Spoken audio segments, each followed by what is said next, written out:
Was giving me some parenting advice last night. He has a 17-year-old daughter, and I have a 7-year-old daughter, so I'm learning from your mistakes. And thanks to Jacques and Manuel Bali for inviting us down here. You may ask yourself why a hedge fund from New York City would invest in precious metal miners, and I think most of our investors would ask the same thing over the last few years. So I'd like to start out with a historical allusion as I talk about memory, imagination, and miners. So coming down to Panama, I've been here once before, made me think about the builder of the Suez Canal, Ferdinand de Lesseps. He had the initial impression that the Panama Canal would go very much like that of the Suez Canal. Now, if anyone's ever been to Egypt, you don't have to go to Egypt to understand this. It was mostly sand, and it was mostly sea level. And in fact, de Lesseps and his engineers believed that some naysayers had fabricated myths about Panama with the mountains and the difference in sea level and mosquitoes. It's all fabricated. So while de Lesseps was certainly a great man, there's no doubt, he also suffered from a lack of imagination, or better put, a lack of imagination tempered by reason. Of course, unfortunately, this first French attempt before the U.S. at the canal was a horrible failure, and you know how the rest of the story goes. The 20th century British thinker of note, G.K. Chesterton, says of imagination, "Imagination is a thing of clear images, and the more a thing becomes vague, the less imaginative it is. Similarly, the more a thing becomes wild and lawless, the less imaginative it is." We usually think of the opposite. That is to say, imagination and reality go hand in hand. This was the mistake of de Lesseps. And one cannot encounter reality without the internal use of memory. What is memory? In the classic understanding, memory is the ability to internalize external events, right? So that we have self-reflection. So here we go from reality, memory, and imagination. So let's dig in a little more. How can we apply this framework generally to our present age? And I'll become more specific talking about one miner at the end. Simply, I believe that we live in a time that is marked by a lack of imagination and memory.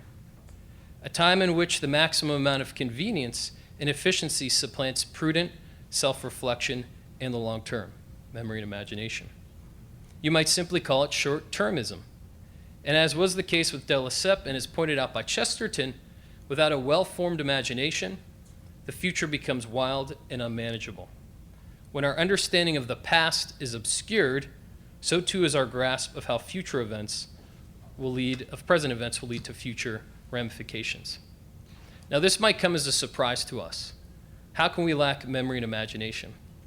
Every time my wife asks me something and she says, you don't know the answer, I'm like, I've got this phone in my pocket, right? It can tell us everything. It's got all the memory in the world. But I'm not talking about Google or Elon Musk. Certainly those are fantastic things and people. But what I'm saying about memory and imagination is that what we lack now is the understanding of the lessons of the past. We almost disregard wisdom, and therefore our imagination of the future becomes listless and sometimes reckless. Our pursuit of efficiency replaces the prudent and long term. Now, I'll offer an analogy that I'll come back to, that of fast food. Now, I'm not admitting that I've been to McDonald's recently, but I have been. I love Big Macs. I love Pepsi. Someone with a short-term outlook might say, I want fast food. I don't care about the consequences. That's what they say initially. And you say, yeah, but what you're eating is bad, and what it will do to you is also very bad. You have to think longer term. And the person just sits in McDonald's. They don't care what you're saying. So what is the implications of what we're talking about, this modern mentality for asset management, investing in general, and then by extension, our analysis of precious metal miners? First, let's just talk about asset management investing. Obviously, the way we choose to invest is not immune to the way we see the world, our memory and imagination. Specifically, we've noticed how investing has become categorized and commoditized. Institutionalized is a word that is sometimes used. Now, I grew up in Pittsburgh, Pennsylvania. Has anyone been there? Mostly steel workers. When you say that something's institutionalized, it either means that the person was crazy or they were a criminal. So it's funny that we talk about investing in this way, it being institutionalized. We've seen, of course, the move to passive management index funds, and now apparently robots online that will be better than Jacques Emmanuel Bally.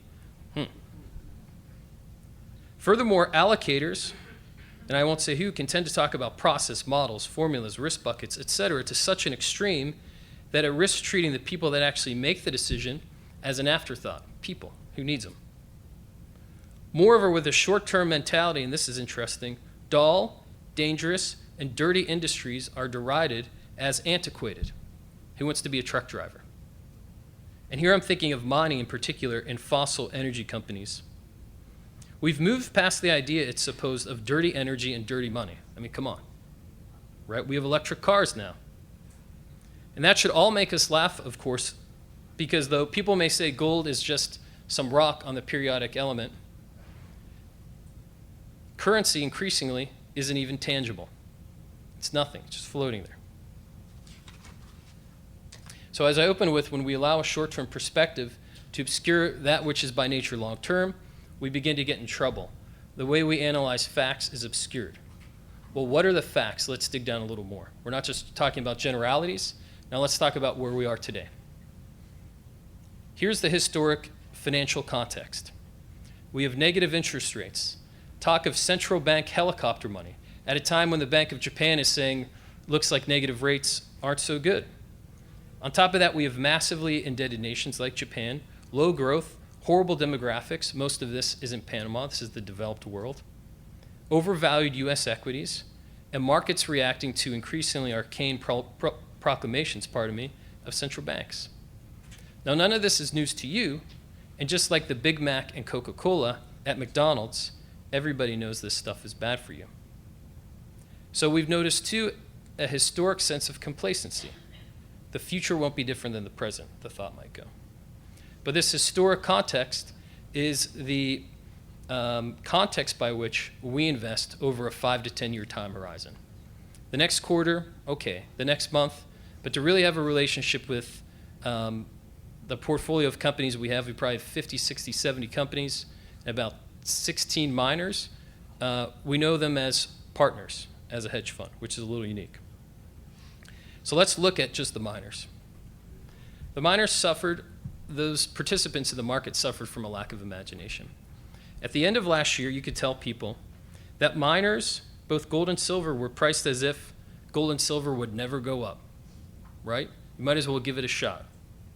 When you go back to these same people and you say, look, these indices that were down so much are now up well over 50%. In about a half year, they just shrug their shoulders. It's not even a shock. Interesting, isn't it? Next, what is the market pricing in any future move in gold in the miners? Those I talk to don't seem to. With $13.50 or whatever the price of gold is today, does that price in negative interest rates and central banks reaching their limits? Being here today, I'm sure you believe in higher prices for the metals. So let's leave this aside. Now finally, this is my main point in regards to analyzing precious metal miners. We submit that people matter the most in capital-intensive businesses. That is, management and governance matter. While price to NAV and price to cash flow and different metrics are, of course, necessary, they are by no means sufficient. Capital-intensive businesses by nature invest a large amount of their market capital into new projects, sustaining current projects, or into M&A. Therefore, if you don't understand the people making the decisions and their motivations, then capital allocation, which is a big part of these businesses, becomes unintelligible. It becomes unimaginable. You need an insight into the business as much as you need an insight into the person. So this long-term perspective, this imagination, this memory, this reputation of how people have acted over the years in any business is of paramount importance to us. So let's talk about one of these miners in our portfolio, which we think has quality management governance, superior capital allocation therefore, and of course, exceptional assets. And I think in each of these cases, our longer term perspective, this first company, or the company I'm going to present, we've owned for quite a long time. So Mag Silver is a company that's one of our largest holdings in our long-short fund. It's led by CEO George Paspalis and has a strong board of credible industry veterans. The major asset is the Juanicipio joint venture, and we estimate that MAG will trade at around 9 times cash flow when Juanicipio goes into full production. And I'd say of our producing miners, that's about where they stand, 8-9 times next year's cash flow. As I said, it's been a long-term holding because of the unrivaled quality of Juanicipio, which is one of the highest grade silver mines projects in the world, in that silver belt that was mentioned before. The joint venture that they have, led by Fresnillo, which is one of the largest silver producers in the world, is advancing the asset, driving a tunnel to access the ore body, and completing engineering work on surface infrastructure. We expect the JV to opt for a larger plant than the market is considering currently, on the basis of exploration success at depth last year. Unfortunately, due to permitting delays, as you see, and anything can go wrong in mining, follow-up to this success has been slow. But the company recently released the next round of drill results, and they support our optimistic appraisal of Juanicipio, and we think it could lead to material upgrades in both the NPV or cash flow as you look at it. It's got a market cap of 1.25 billion CAD, and we think you should enjoy $100 million per annum on average over a 15-year mine life, with more cash flow coming in the very beginning. So we think MAG is the rare combination of a principled board and CEO, a dedicated JV partner in this case, and exceptional assets close to production, trading at a very reasonable price.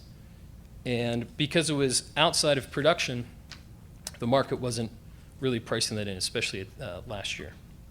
So in conclusion, this brings us back to our thesis. When people are concerned, when they see the historic context, they begin to get short-term. So this seems platitudinous, but it's not.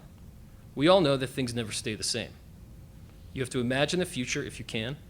You have to take into account the past in order to analyze the facts, especially when others aren't. Market complacency, we believe, is still reflected in the pessimism of miners and still faith in central banks for whatever reason. Or at the least, investors are not willing en masse to look at precious metal miners and the metals at a time when they begin to see equities, bonds, and central banks as all being overvalued. They would say, to go back to our analogy, I know fast food is bad for me, but what other alternatives do I have? And that is our opportunity. Thank you.